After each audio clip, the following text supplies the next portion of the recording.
that such a thing happened.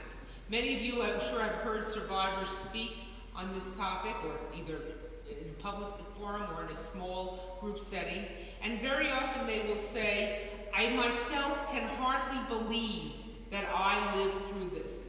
I have a hard time believing that I was 78 pounds, 89 pounds, whatever, at the end of the war, that I lived through the experiences I've described for you just now. And if it's hard for us, for survivors to sometimes believe, of course they believe it, but believe in terms of fathom what has happened to them, of course it is hard for those of us who must approach it from a perspective of history to fully comprehend, to fully grasp what happened. But if it is hard to reconstruct the state of mind which rendered the gestures which made the Shoah possible, it is equally hard to reconstruct or to understand the state of mind which makes it possible to deny its historicity. And those, of course, are the people who denied the Holocaust. And yet for all of us, particularly when I'm particularly cognizant of this when I speak in an institution, religiously sponsored institution, for all of us, history and memory are urgent taskmasters. They demand that we wrestle with them, even as Jacob wrestled with the angel. And just as Jacob could not go forth with his new name Israel, until he confronted his past, so too all of us must confront the past and take it with us as we move forward. And it is not just those who are personally connected with this tragedy who must confront it. All who are repulsed by hatred and human horror must do so. But before there can be confrontation, there must be knowledge, and there must be teaching and teaching of this topic. Before I turn to the deniers themselves, I'd like to share with you an anecdote. Those of you who have read my book know that I begin the book with this anecdote, and I still continue to tell it because it is so powerful, and it has happened to me in different forms since the publication of the book. This particular time was towards the end. The manuscript, I would say, was about 3/4, if not more so, done. And people generally knew that I was working on this topic. And I received a call one day from the producer of the Montel Williams television show, a nationally televised talk show. And the producer said to me, Professor Lipstadt, we'd like you to come on this show and appear on this show. We're doing a show on Holocaust revisionism. That was her word. I don't use that word, and I would hope by the end of the evening, neither will you, and you'll understand why in a little while. So I said, well, who else will be on the show? And she said, well, we'll have some survivors on. I said, that's excellent, because that's your best commentary vis-a-vis or in terms of the Holocaust itself, particularly when dealing with Holocaust denial. And she said, and we'll have someone who runs a Holocaust Research Institute, or a resource center rather, which particularly services high school teachers. I said, that's wonderful, because we'll get some feeling of what teachers want to know and what students are interested in. And then she paused and she said, and we'll have some deniers, some revisionists, her word, on the show. So immediately I said to her, without having thought this out in a comprehensive fashion, as I've now done many times since the publication of the book, I said to her, I won't and I can't go on. So she said, but you're writing a book on this topic, we're in so many markets, we have a growing audience, et cetera, et cetera. I said, you don't seem to understand. I said, I won't go on because I won't dignify these people by sitting with them in conversation on a topic about which there is nothing to converse. There's much to converse about the Holocaust, but whether it happened or not, there's little, if any, anything at all to converse. I said, second of all, I can't.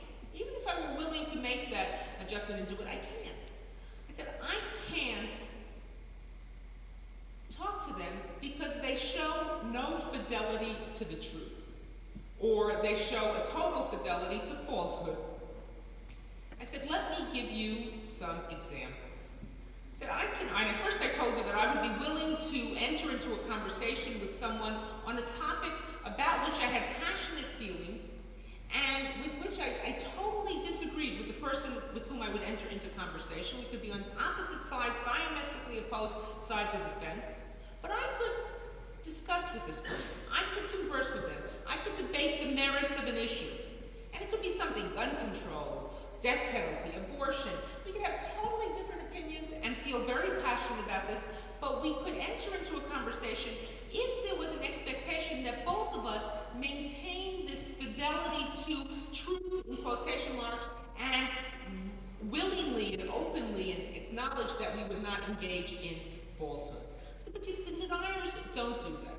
And I gave her a couple of examples, one of which I'll just share one of them with you. I said, that one of the deniers' main objectives is to try to convince people that the Diary of Anne Frank is not true. Now, why do they aim at the Diary of Anne Frank? For a very simple reason, and I'll demonstrate it here. For how many people, particularly those, let's say, particularly those born after the Holocaust, or for their children, let's say, or grandchildren, was the Diary of Anne Frank the first book you ever read about what we call the Holocaust? Let's see by show of hands. Okay, it's a significant portion. I see, particularly amongst the students, that's the case. What the deniers want to do is, if they can convince people that the Diary of Anne Frank is not true, then they could say, you see, this was the first thing you read, you thought this was true, it's not true, nothing else you read was true.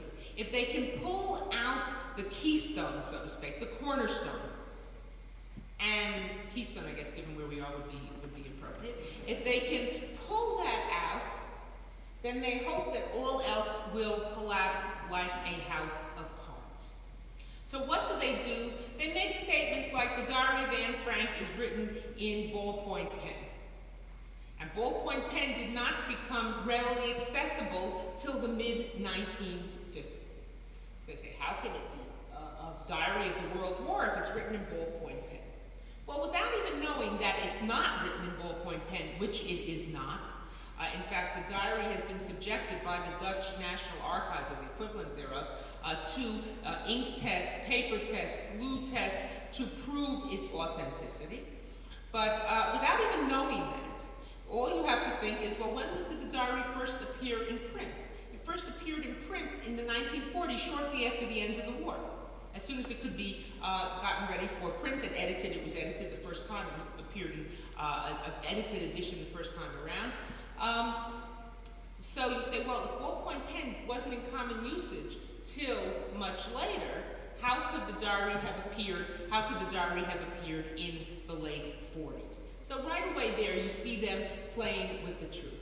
But then they go to the text, and they say, well, look at the diary.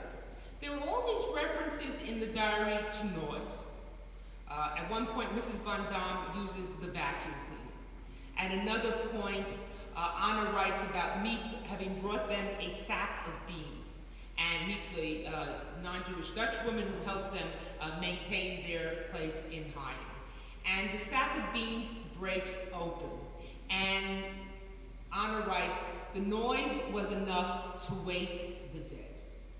So the deniers say, particularly one man named Robert Forisson, whom I had the dubious pleasure of spending a day with in Vichy, France. I had been in Paris, and he had contacted me, so I said, well, it would be interesting to spend a day not debating him, but interviewing him and seeing what he has to say. So I got on the train in Paris and went down to Vichy. As I did, I said this had a certain historical resonance. A Jew getting on a train in Paris to go to Vichy to meet with an anti-Semite. But Robert Forisson, who has written many things about many Holocaust denial tracts, has written about the Diary of Anne Frank, and he makes the point that there's so many references to noise. He says, how could this be authentic? Noise in a high vacuum cleaners, sacks of beans breaking open with noise enough to wake the dead. How could this possibly be authentic? Well, there are two ways of answering this. First of all, one way is to think about it and think, I'll give you an example. I lived in Los Angeles for 14 years before I moved to Atlanta. And whatever else you know about Los Angeles, you may well know that everybody in Los Angeles is a frustrated screenplay writer. Everybody, it doesn't matter if they're a priest, they're a rabbi, they're a plumber, they're an electrician, they're a surgeon, a bus driver, they're all writing a screenplay, or they've already written it, and they're just waiting for their genius to be discovered, and probably if they've sent it out, they're waiting to hear, or if it hasn't been accepted by a studio, they just know that the studio is not smart enough to see the absolute brilliance of their treatment. But in any case, if I were sitting down to write a screenplay, to compose a screenplay on a family in hiding, and I say, I want to make this screenplay as authentic as possible. Let me figure out, how am I going to make it authentic? What would I do? Well, certain things I would do. I would have them in a small space, crowded quarters, where people didn't have comfortable conditions or have their own, as much space as they needed. I would make it necessary for them to worry about food, to worry about being caught, to worry about being discovered by the neighbors. And most of all, I would make sure that there was absolute silence, that they had to be as quiet as possible, to give it that aura of authenticity. If I were making something up, I never would put in vacuum cleaners. I never would put in sacks of beans and have beans break open and say the noise was enough to wake the dead. I just wouldn't logically do that. But there's a better way of disproving what the deniers write. And that's what, and I see students here, what your teachers will often say to you when there's a problem. They'll say, don't look at me, it's not on my face, it's in the book. Look at the text. If we were to open the Diary of Anne Frank and look at the text, we would see that when Mrs. Von Dahm is running the vacuum cleaner, it's Sunday night. Sunday night, when the offices and warehouse over which they were hiding would have been empty. Or when the sack of beans breaks open and Anna writes, the noise was enough to wake the dead. The next sentence she writes is, thank God the warehouse was empty and nobody heard the noise. So I guess the deniers who saw that first sentence, that the noise was enough to wake the dead, just missed the next sentence, which said, thank God the warehouse was empty and nobody heard the noise. But this is how they pick and they choose. This is how they distort what is included in, or how they distort in their arguments and distort the materials that they use. So I said to this producer, I said, look, someone who will pick and choose like that, quote out of context, so that the entire meaning of what is being quoted and what is being cited is changed. I said, I can't enter into a conversation with that person.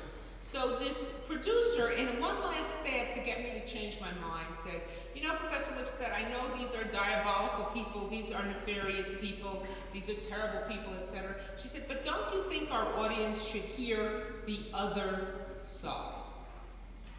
What other side? But that is exactly what the objective of the deniers is, currently.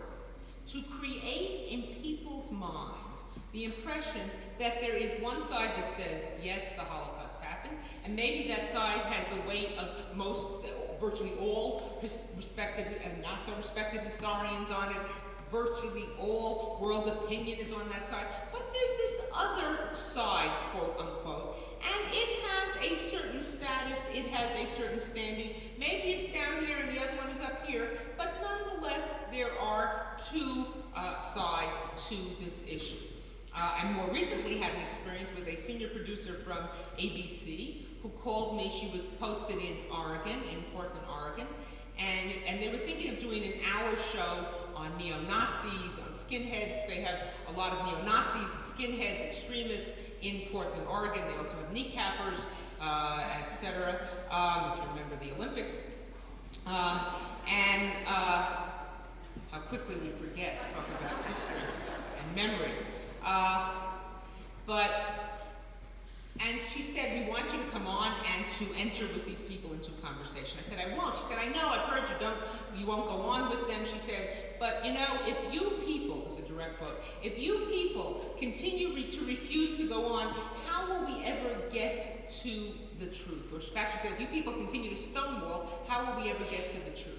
Now, this was not a person who believed the deniers were saying anything of any validity. She put them in the same position, or the same crucible with extremists, with neo-Nazis, with racists, but nonetheless, in her mind, there was something to lay out here that had two sides. There was something that had to be explored on both sides. And so that even though she gave it no credibility, even she had slipped into this two sides of an issue. Now, why do I make such a strong statement right from the outset that I will not use the term, though they use the term revisionist when I speak of the deniers? Well, for a number of very simple reasons.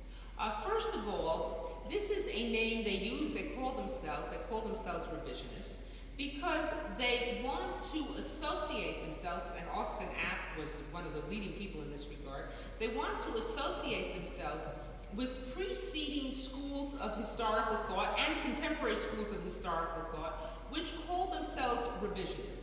I'll give you an example. One of the earliest American schools of historical revisionism was a school of historians who argued in the early to mid-20s that the Versailles Treaty unfairly held Germany solely culpable for World War I, that it placed too heavy a burden on Germany, and that by so doing, it placed the world, the future peace of the world and the future stability of the European continent in great danger. And when it came out, it was highly controversial. Now, some of you may hear this and say, controversial? What's controversial about that? That's how I learned about the Versailles Treaty. Well, what the deniers will say, you see, when those people first stated their point of view, they were controversial, and now it's recognized that they are telling the truth, and that's the mainstream view of the Versailles Treaty. And so too, today, we are controversial, but one day the truth will come out, and we'll be seeing that we are of that also telling the truth. So they want to sort of be seen as all these groups that come forward that say we have to revise our thinking about what we accept as history.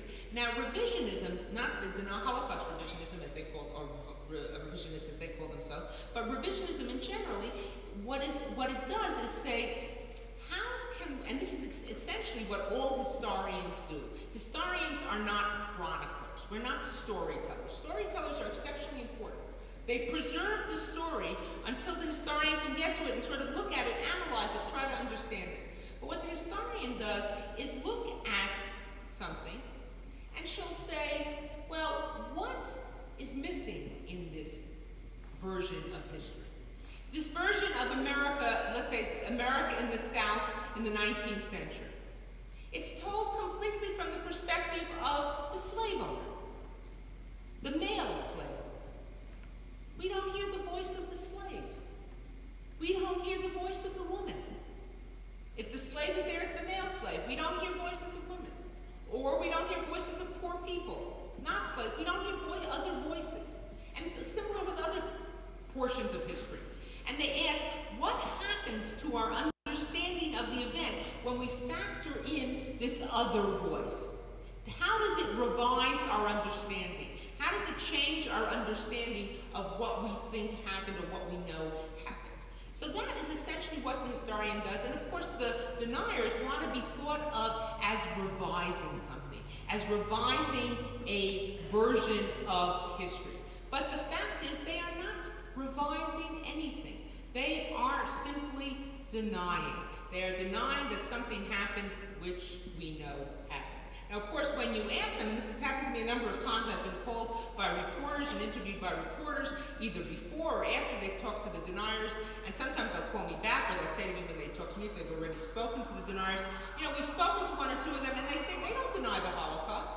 They say that's wrong. That's, you made that up, or others made that up. They don't deny the Holocaust at all. I said, well, what is it they say they deny? They said they just deny that there ever was a plan to annihilate all the Jewish people. I say, bingo, that's the Holocaust. They can say they don't deny the Holocaust, but they're just redefining what the Holocaust is. That is essentially what they deny.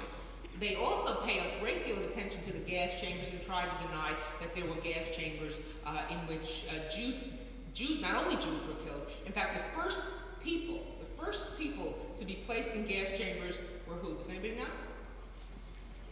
No, not gypsies. Not homosexuals either. Homosexuals are not gas. It was non-Jews,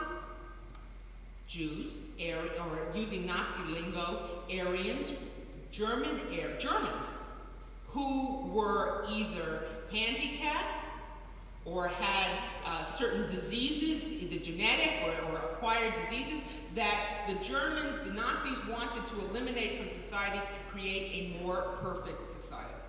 Those were the first people, those were the people who were the prototype victims of the gas chambers. It's very interesting that the deniers never addressed this issue, nor do they address the fact that ultimately gypsies were also gassed. Homosexuals, unless they were Jews, were generally not gassed. They were treated quite horribly, but they were generally not gassed by the Nazis. But they ignore this because their only objective, of course, is to talk about the Jews and what the Jews have made up. So if they talk about the gypsies, then the question comes up, well, why have the gypsies made this up? Or they talk about the Christians who were killed by the Nazis, the handicapped and the infirm and the people with certain diseases. How does that figure in? So they just ignore all that. The final reason why I don't call them revisionists, but I call them deniers, is it makes them nuts when I call them. It makes them really crazy when I call them deniers. They hate it, so for that alone. If you remember none of my other reasons, it's a little bit of perverse pleasure that I get. There ain't much in what I do, so I might as well get some. Now, who are these people and what is their objective? Well, it's sort of bringing, and it's, especially in this part of the world, I guess this is a particularly fitting quote, bringing coals to Newcastle or to Scranton, to tell you that these are anti-Semites. But I do so because when a number of the students who were editors and members of newspapers, of college newspapers, who were approached and urged to accept the ad, the denial ad, when they were challenged by other students on campus, both Jews and non-Jews, about why they were running this ad, they said, look, you wouldn't run an ad that was sexist. You wouldn't run an ad that was racist. Why are you running this denial ad? And they said, because those who challenged them, because it's an how can you run an anti-Semitic ad? And very often the response would be, no, this ad is not anti-Semitic. It just denies that the Holocaust happened.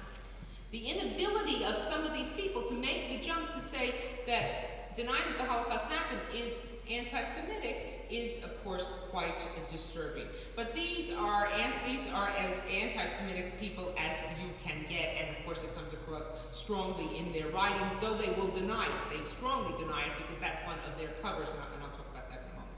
But they're not just anti-Semites. They are also racists. The founder, or one of the founding forces of the contemporary, the most recent incarnation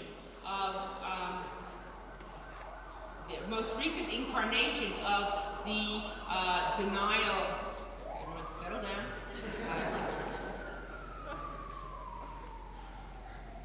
Watch my back. I was told what was once there, so. Any case, Willis Carter, who was one of the founding guiding lights and strong forces behind the Liberty Lobby, one of the most anti-Semitic and racist entities in the United States. Willis Carter, who also played a major role in the founding of the Institute for Historical Review, a leading denier operation, has been quoted as talking about the dangers to America from, quote unquote, the niggerification of America. One is loath to use that word in an academic setting in a building which once functioned as a church. One is loath to use that word any place, but that is what he talked about.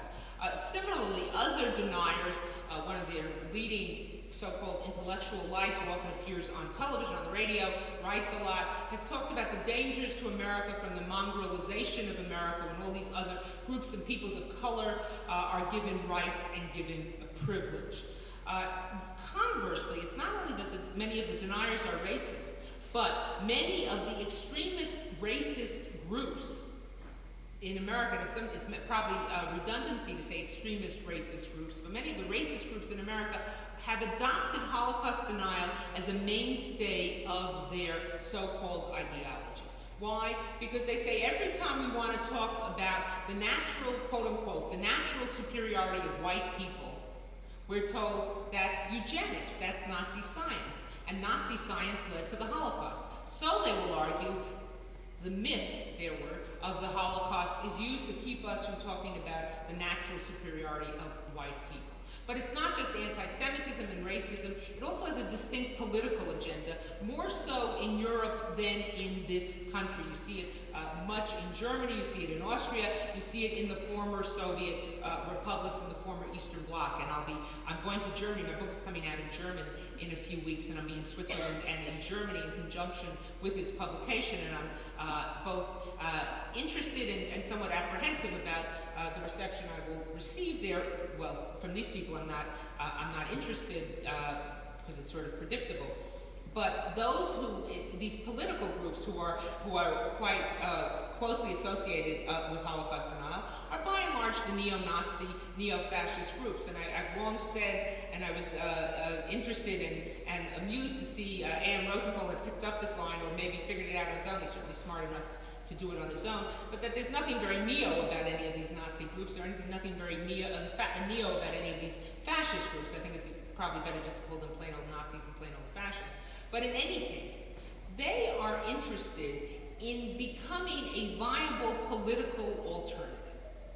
They want to be thought of as a viable political option. But as long as there is a Holocaust that they carry in the burden of the history of their movement, they can't do that. So what they try to do is deal in immoral equivalencies. And first they want to show you that the Allies were just as bad and did just as terrible things as the Germans. There's a very strong, by the way, anti-American theme that runs through all the deniers. They will say things like, well, yes, the Germans bombed London, but the Allies bombed Dresden and Cologne. Or they'll even admit, yes, the Germans had camps, Bergen-Belsen, Dachau, and they can't deny it. Their pictures, of course, they say none of them were death camps. Auschwitz was not a death camp, Majdanek was not a death camp, etc. They were camps for protective custody of people, to take better care of them. They'll say, but you Americans had camps for Americans of Japanese descent. And even though the camps were dramatically different, they try to deal in all these immoral, what I call immoral equivalencies. But there is no immoral equivalency for them to juxtapose with the Holocaust. So what they'll then say is there was no Holocaust. And if they can convince their followers of that, then they can attract, and they have been attracting, extremist nationalist intellectuals in many of these countries who have a very strong extremist nationalist point of view, therefore attracted to fascism and to National Socialism, but have also somewhat of an intellectual bent, which makes them uncomfortable with the Holocaust. These same neo-Nazi groups, by the way, just a little over a decade ago, were saying, oh, of course there was a Holocaust, and it's only too bad Hitler didn't finish the job. Now they'll say there wasn't a Holocaust, but if you give them enough beer, they'll say, but there shouldn't have been. So it's a difference in tone. They are also, of course, conspiracy theorists in the extreme. How can they not be conspiracy theorists? If the deniers would be correct, let's say they'd be correct, it would mean that all the survivors who tell very similar stories are making up what they're saying. But not just the survivors. It would mean all the bystanders, the Poles, people living in Auschwitz, in Treblinka, in Majdanek, right near Majdanek, in Lublin, right outside of Majdanek, and the little town, the little village of Birkenau, who watched the trains go into the camps day after day after day, go in full of people, come out empty, go in full of people, come out empty. And who knew essentially what was going on. And they're the train drivers. Many of you have seen the epic documentary by Claude Lanzmann, Show On, in which he shows these people talking about this. It would mean that they're all making it up. But it's not just that the survivors would all be wrong, and the bystanders would all be wrong. You know who else would also be lying? The perpetrators. The Germans who said, yes, we did it. And I'm not even here talking about Germany as a nation, but Nazis, German Nazis who say, yes, we took part in this. Eichmann never said it didn't happen. He simply said, I didn't. He tried to feign his own innocence by saying I was only following orders. And one would say, well, in the trial, these trials, whether it was Nuremberg or the Eichmann trial, they didn't really have the freedom to speak the truth. Many of them, in subsequent years, in television interviews, radio interviews, magazine interviews, have talked exactly about what they did. Even in Show On, Lanzmann interviews of some of them, who show exactly how it happened. They would all be lying. But not only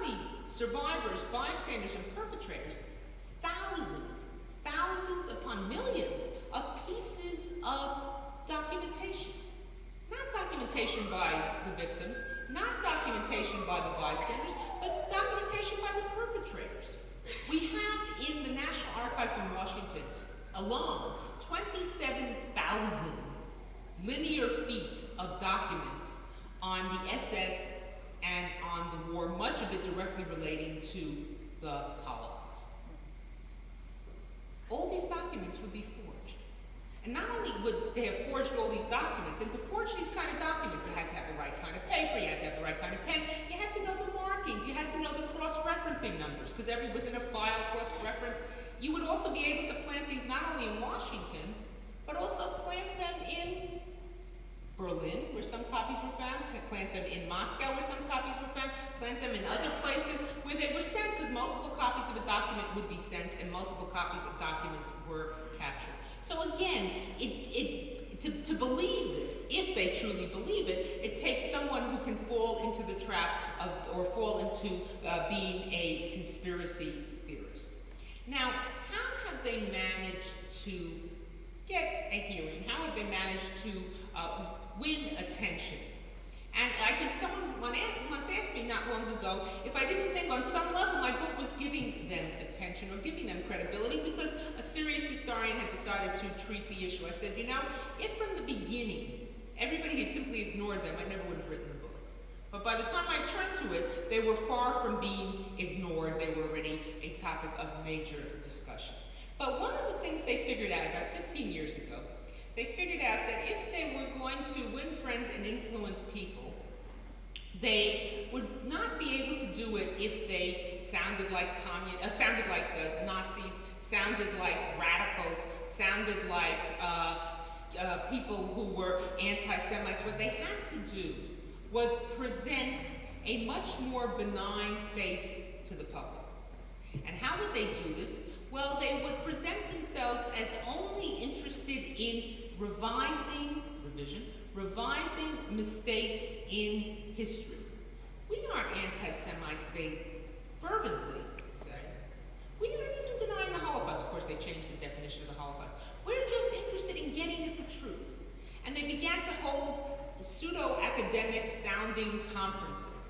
And they created a pseudo-academic institute, the Institute for Historical Review, which claims that it's only interested in studying mistakes in history and exposing mistakes in history. And they began to publish these seemingly scholarly books.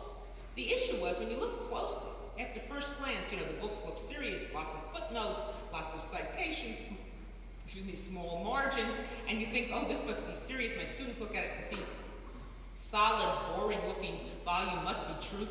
And they began to publish these things instead of some of the pornographic kinds of things they used to publish before. And the issue was that once you looked closely at this material, you saw it was the same message. It was just dressed up in new clothing. It was old wine in new bottles, or it was reminiscent of the rabbinic teaching, Al tistakel bakankan, don't look at the container, elamasha yesh b'tocho, look at what is inside of it, and then you will get to the truth. Don't be beguiled by external appearances. And so, but because it was the same thing except dressed up in a new form. Or it was, as I like to say, and some of you may have heard me actually talk about this on National Public Radio, it was reminiscent of David Duke. When David Duke was running around in his bed sheets and his comb head, when he was the grand magician of the Ku Klux, magician, of the Ku Klux Klan, nobody paid him any attention.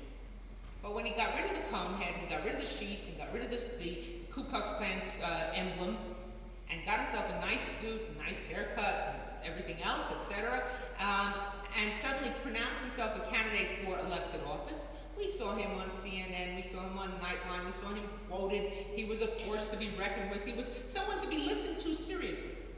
The only difference was that he was saying the same exact thing he had said before, except now he was saying it in a way that sounded more respectful.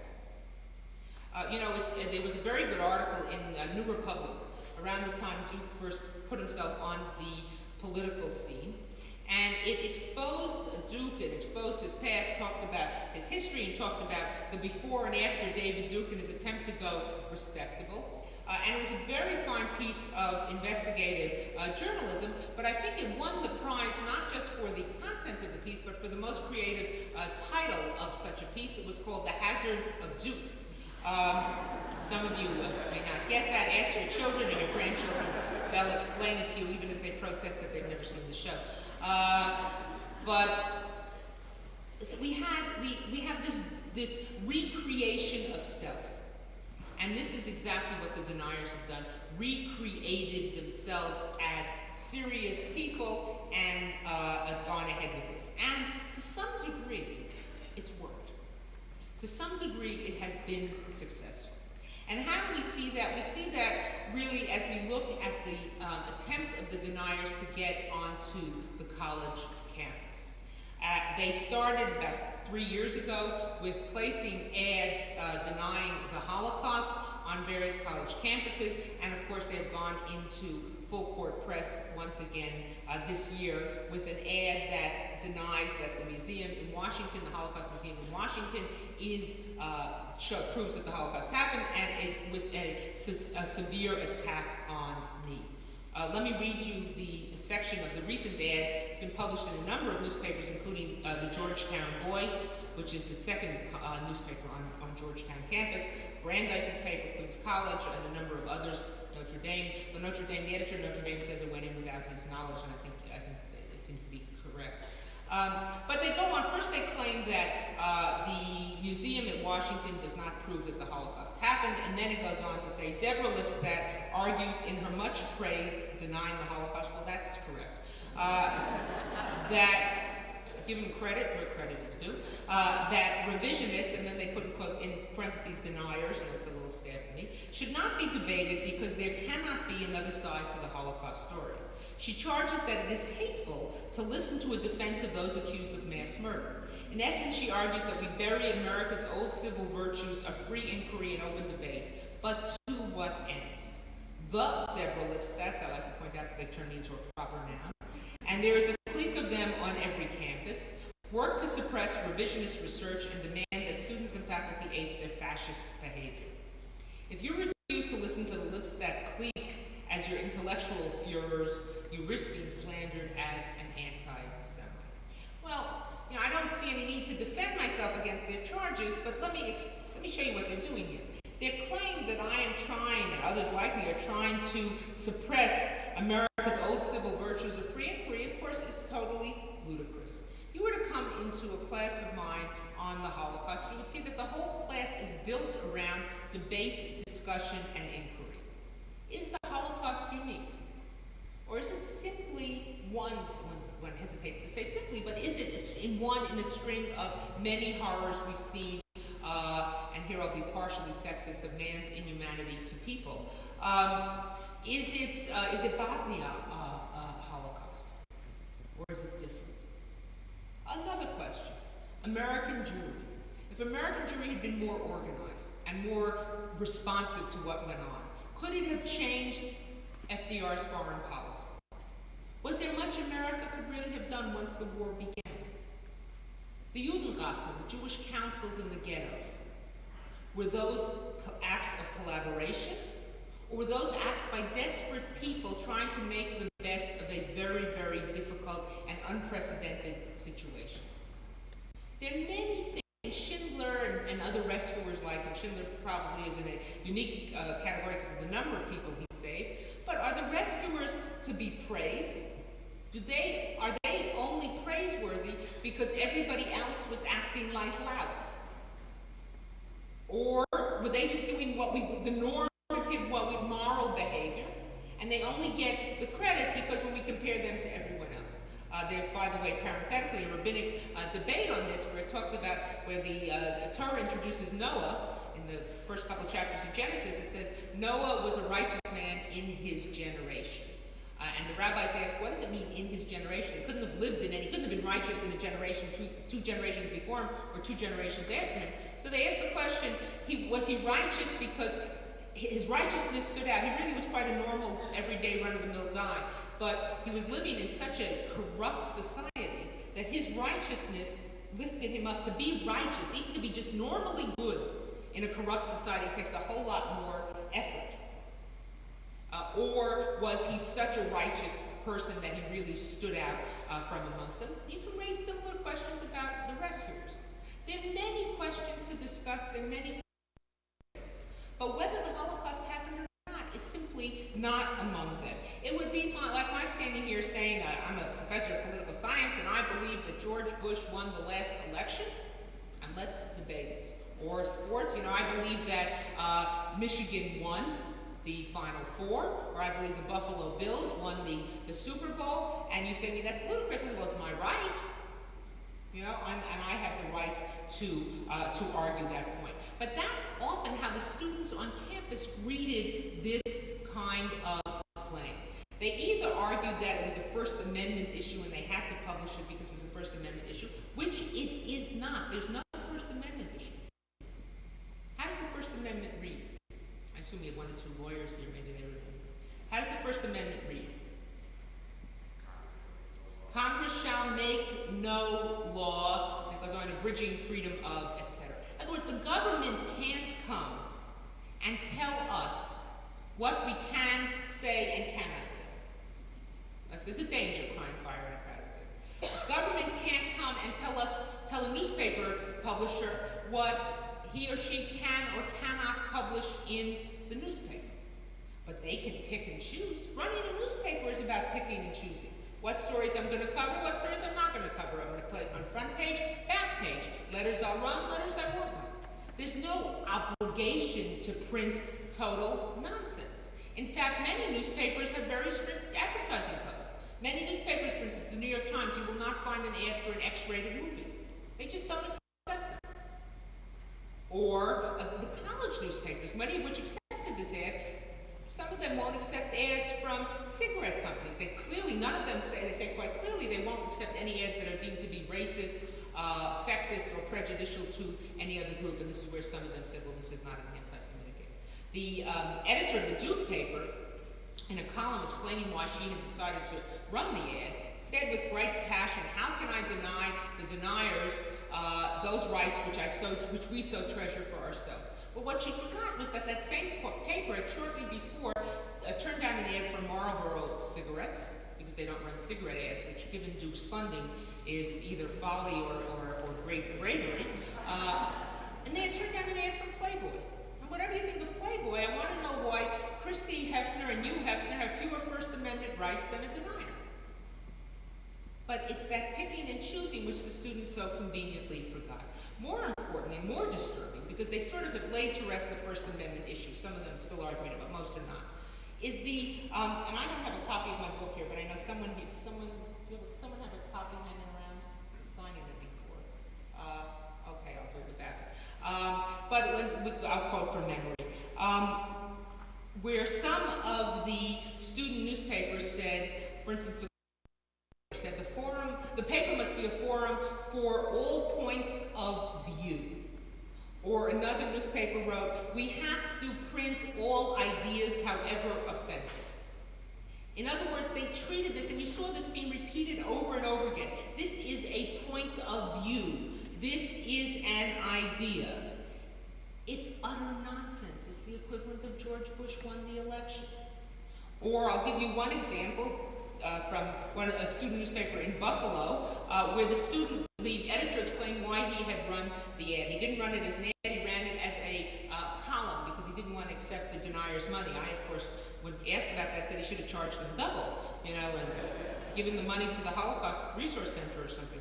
But he starts out quite on the mark. He says, there is enough undeniable proof for the existence of the Nazi atrocity for the educated to understand why it should not happen again. The real question is not whether it happened, but how many people don't know that it happened. If we allow this incident to become a dusty piece of history, it becomes more likely for the population as a whole to doubt its existence. However, if the Holocaust and the events leading up to it are kept fresh by dissent and debate, the chances of history repeating itself are greatly reduced. Well, more or less, I sort of agree with much of what he's saying. But then in the next paragraph, he shows that he has such an open mind that his brain fell out. And he goes on to say, I wish it were my line, because it's such a great line. It's stolen from some unknown pundit. He goes on to say, I will not stop articles, like the deniers' articles, from being published. There are two sides to every issue, and both have a place on the pages of any open-minded paper's editorial page. This is an exercise on how much we actually believe in our founding fathers' precious document. So even here, someone who said the question is not whether it happened, but how many people don't know it happened, and how important it is to understand that it happened, slips right into these two sides of an issue. Many years ago, a refugee from Nazi Germany, Hannah Arendt, who became one of our most important social analysts and social scientists, made the point quite clearly. She said in an essay, a famous essay called Truth and Politics, she wrote that opinion must be grounded in fact. She wrote, facts inform opinions, and opinions inspired by different interests and passions can differ widely and still be legitimate as long as they respect factual truth. Freedom of opinion is a farce unless factual information is guaranteed and the facts themselves are not in dispute. I can believe Elvis Presley is alive and well and living in Moscow. That doesn't make it true. We from the South know he really lives in Memphis. But I can believe it passionately, but that doesn't make it true. Now, a word or two on truth and falsehood before I conclude, and that is, we don't know absolute truth. And I'm not saying there is an absolute truth. We don't know, some people say I walked into Birkenau and Mengele was standing on the left, or Mengele was standing on the right. Actually, we know exactly where Mengele was standing from photographs. But I walked down the steps, I walked up the steps, we had to walk slowly, we had to walk quickly. Maybe different things happened at different times. But that people walked in, that Mengele pointed in one direction to life, in one direction to death, that there was a gas chamber into which people went and were killed, of that there is no doubt. So there are things certainly to debate, as I indicated earlier, but not to debate whether it happened or not. And I say this particularly because I'm speaking in an academy, I'm speaking in a place of higher education, and sometimes we in the academic world, especially in the past 10, 15 years, have slipped into this convoluted notion, and I would assume it has not happened here, that all opinions are of equal value, and all opinions have equal right to be heard. Right to be heard, absolutely. If the denier wants to stand right in front of this place and this building and preach his denial ideas, then he has his garbage, but he will call them ideas. He has the right to do so. The Constitution guarantees him that right. But I, as an academic, do not have to recommend him to my students by providing him with a platform, by saying this is an idea, this is a point of view. It is utter nonsense, it is utter garbage. And one hesitates to use that word, but certainly wouldn't use that word about anything that had even the glimmer of a point of view in it. And that is something I think we have to recognize very strongly, that the deniers try to blur the distinction between facts and opinion and portray factual truth as faulty. I want to close by just a thought on what is the real threat of Holocaust deniers. I don't believe they've accomplished much in terms of really convincing people that that the Holocaust did not happen. More often than not, I would argue that they have confused the issue, they've clouded the issue, but they haven't convinced many people.